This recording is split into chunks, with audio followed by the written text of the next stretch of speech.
ہر کوئی دنیا سے جاتے ہوئے اولاد یاد کرتا ہے. میرے باپ اچانک اللہ نے موت دی، ہارٹ اٹیک ہوا، ٹھیک ٹھاک تھے، اچانک. تو ایک میری بہن لاہور تھی، ایک فیصل آباد.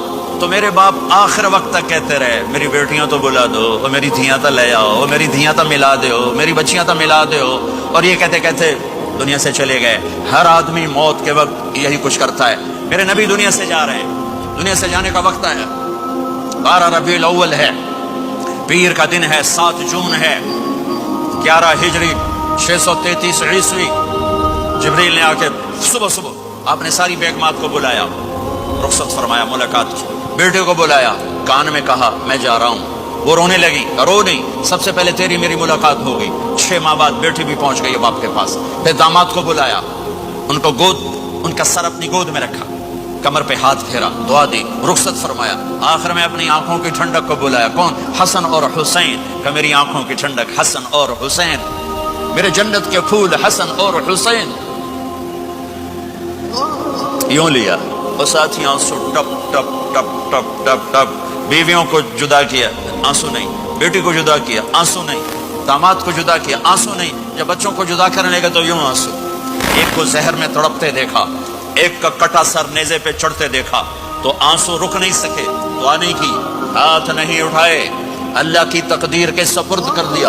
اولاد کو ذبح ہونے کے لیے تیار کر لیا کہ کل میری امت اولاد کے پیچھے جھوٹ نہ بولے، رشوت نہ لے، حرام کاروبار نہ چلائے، دھوکہ نہ دے، فراڈ نہ کرے. بچوں کو کہاں سے کھلائیں، بچوں کو کہاں سے پلائیں کہ یہ میرا حسین کا سر کٹ کے نیزے پر چڑھا ہوا ہے.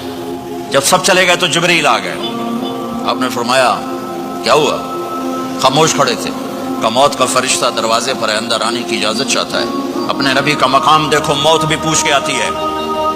آپ نے کہا آ جائے، آپ کی اجازت پر ملک الموت اندر آئے. اسرائیل کا السلام علیکہ یا رسول اللہ. کہنے لگا آپ پہلی ہستی ہیں، میں سلام کر رہا ہوں، میں نے کبھی کسی کو سلام نہیں کیا. کہنے لگا آپ پہلی ہستی ہیں، اللہ نے فرمایا تھا پوچھ کے اندر جانا، بن پوچھے نہ جانا.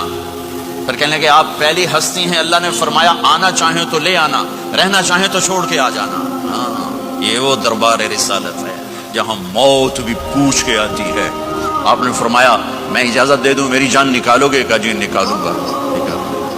آپ نے یوں جبریل کو دیکھا، کیا کہتے ہو، جاؤں یا رہ جاؤں؟ جبریل نے کہا اللہ آپ کی ملاقات کے شوق میں ہیں، فیصلہ آپ کریں گے.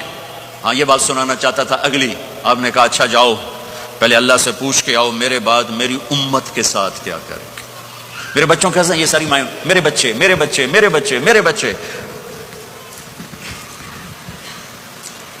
میرے نبی کو تو پتا تھا کہ یہ تڑپ تڑپ کے ایک زہر میں جائے گا اور ایک کا سر کٹ کے نیزے پہ چڑھے گا. کیوں نہیں ان کے لیے ہاتھ اٹھائے؟